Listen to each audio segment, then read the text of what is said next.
กระทรวงศึกษาธิการและกีฬาได้จัดเปิดโกงประชุมรับรองเงื่อนไขปึ้มวัจนานุกรมภาษาลาวขึ้นอย่างเป็นทางการกองประชุมดังกล่าวจัดขึ้นในระหว่างวันที่22-24 เมษายน 2026 ที่ห้องประชุมสถาบันคุณครัววิทยาศาสตร์การศึกษาโดยการเข้าร่วมของปริญญาเอกนางดาลาวรกิตติพันธ์รองรัฐมนตรีกระทรวงศึกษาธิการและกีฬามีปริญญาเอกพันคำวิภาวันที่ปรึกษาคณะพิศอบโครงการคนครัวเฮียบเฮียงวัจนานุกรมภาษาลาวอดีตนายกรัฐมนตรี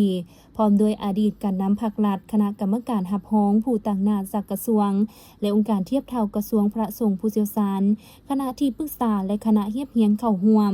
ในกองประชุมปริญญาเอกนางดาลาวรกิตติพันธ์กล่าวว่ากองประชุมครั้งนี้ได้พร้อมกันกวดกาพิจารณารับรองเอาเนื้อในอันเป็นมากผลของการค้นคว้าอย่างเป็นทางการ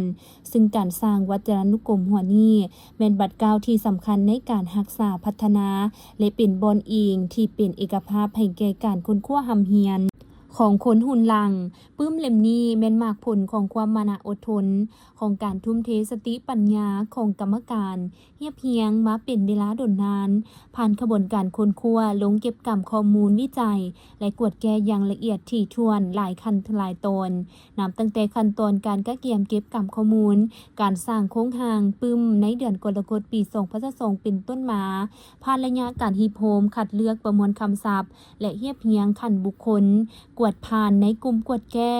จากคณะกวดแก้และกวดพิสูจน์อักษรได้ผ่านกระบวนการปรับปรุงคืนหลายลบหลายตาวเพื่อให้ได้เนื้อในที่ถูกต้องตามหลักการวิทยาศาสตร์และแทดเหมาะกับยุคสมัย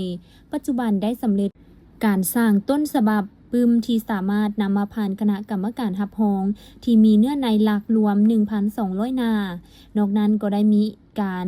เอกสารภาคผนวกเพิ่มเติมที่สำคัญแม้นประกอบตื่มอีกจำนวนหนึ่งโอกาสเดียวกันปริญญาเอกพันคำวิภาวันได้กล่าวว่าการนำภาครัฐโดยเฉพาะกระทรวงศึกษาธิการและกีฬา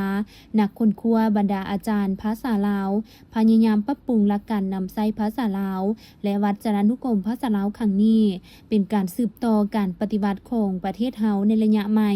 คือการปกปักรักษาเอกราชและพัฒนาประเทศชาติเกี่ยวกับการนำใช้ในขั้นต่อไป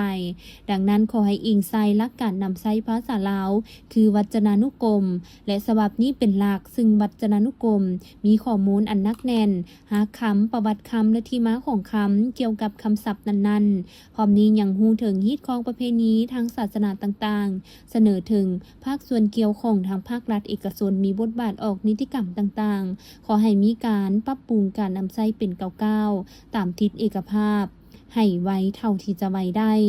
นอกนี้ผู้แทนที่เข้าร่วมกองประชุมยังได้ผลัดเปลี่ยนกันประกอบคำคิดคำเห็นร่วมกันเพื่อปรับปรุงแก้ไขให้มีความเป็นเอกภาพกันทางด้านเนื้อในของปึ้มต่างกล่าวกำหนดเนื้อในวัจนานุกรมให้ถูกต้องตามกำหนดไว้